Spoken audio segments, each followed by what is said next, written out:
Aptuveni pusgadu Liepājā darbu sācis uzņēmums Ciku Caku, kas 6 mēnešus līdz 9 gadus veciem bērniem darina dažāda veida apģērbus un aksesuārus, kurus rotā latviešu seno rakstu zīmes.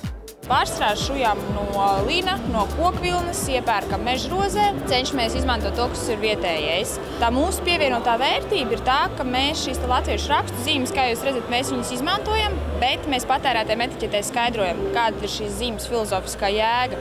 Tas nozīmē, ka mēs nevis vienkārši šo zīmu uzliekam, tāpēc, ka mums viņa patīk, bet viņi ir filozofiski piemeklēti atbilstoši, teiksim, tērpam. Mums ir dažādi veidi aksesuāri, ir tā sauktie miegas pilveni, kas ir pildīti atbilstoši, teiksim, gada laikam. Ja?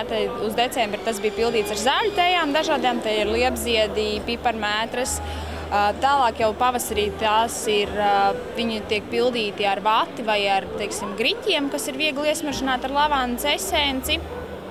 Tāpat ir arī tāds miega rotaļlietas priekš bērniem, ko mazais pats var čubināt. Šobrīd ir iespējams iegādāties internetā, mūsu Facebook lapā, draugiem.lv, protams, un arī klātienē pie mums Pļāvu ielā 17 Liepājā.